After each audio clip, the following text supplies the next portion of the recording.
Hello दोस्तों, राधे राधे, जय श्री कृष्णा। आज मैं सुनाने जा रही हूँ शिव जी की अमर कहानी और माता जी की। जब शिव जी माता पार्वती सुन रहे थे अमर कहानी, तब उसने शुरू कर दी ये कथा।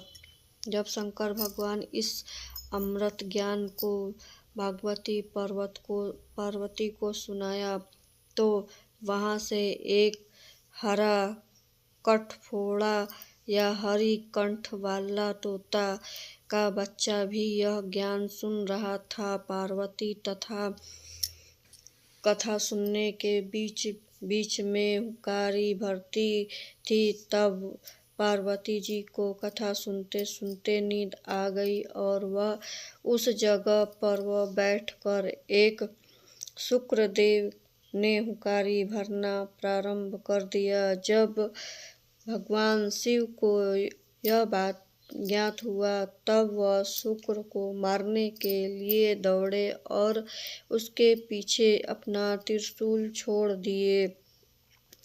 अमर की गुफा में प्रवेश करने से पहले उन्हें त्याग दिया था। शिव जी ने भी शुक्र की जान बचाई और तीनों लोकों में भरता रहा और भागते भागते वह व्यास जी के आश्रम में आ गया और सूक्ष्म रूप बनकर उसकी पत्नी वाटिका के मुंह में घुस गया और वहां पर वह गर्भ में रह गया। ऐसा कहा जाता है कि ये 12 वर्ष तक गर्भ के बाहर ही नहीं निकला। तब भगवान श्री कृष्ण स्वयं उन्हें आश्वासन दिए और बाहर निकलने पर तुम्हारे ऊपर माया का प्रभाव नहीं पड़ेगा। तब ये गर्भ से बाहर निकले और व्यास जी के पुत्र कहलाए। गर्भ में इन्हें ही वेद उपनिषद के दर्शन और पुराणों के समस्त ज्ञान हो गया और जन्मे ही श्री कृष्ण और अपने माता पिता को प्रणाम करके इन्हें तपस्या के लिए जंगल की राह ले दी। ये ही जगत का शुक्र मुनि के नाम से प्रसिद्ध है। शिव जी ने यहाँ सुनाई थी पार्वती माता को अमर कहानी। कहा जाता है कि यह भूमि के कण कण में भगवान शंकर का वास होता है। जो इस भक्त इन्हें सच्चे मन से जहाँ पूजा करते हैं, उनके लिए वह शिव जी की धाम होती है और शक्ति को समर्पित करते हैं। प्राचीन काल में तीर्थों के दर्शन और इनकी कथाएं पढ़कर हमारी आस्था अटूट व अटल हो जाती है। अमर की पवित्र गुफा में से ऐसे प्राचीन स्थल होते हैं। हर साल अमर की दर्शन करने के लिए देश भर के श्रद्धालु जाते हैं और यह कथा का अत्यंत रोचक माना जाता है।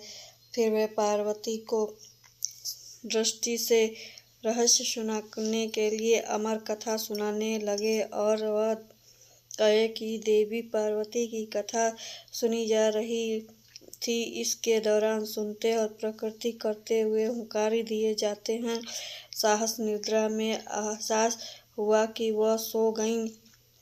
यह संयोगवश उस गुफा में 2 कबूतर के बच्चे भी मौजूद थे। जब वह देवी पार्वती सो गईं, तो वह कबूतर कथा के बदले में प्रतिक्रिया देने लग गए। भगवान को यह प्रतीत हुआ कि देवी पार्वती माता की कथा सुनी रही थीं।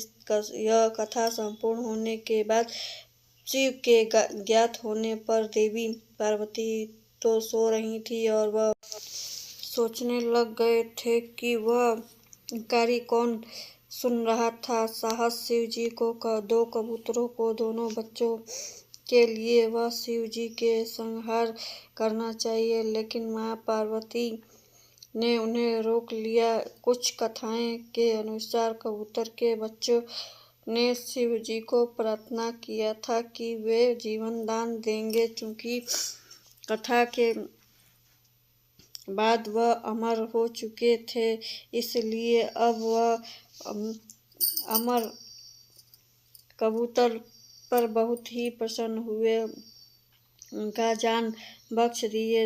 हर साल अनेक श्रद्धालु देश के कोने कोने से यहाँ दर्शन करने आते हैं और इनके लिए लोग ने कबूतर के भी बच्चों को भी देखने का दावा करते हैं। इसके मुख्य और सौभाग्य का प्रतीक माना जाता है, जो अमर पक्षी के रूप में विख्यात होते हैं। दोस्तों, यह वीडियो पसंद आए तो प्लीज़ लाइक शेयर ज़रूर करिएगा। धन्यवाद। और हमारे चैनल पे नए हैं तो हमारा चैनल सब्सक्राइब करिएगा। धन्यवाद।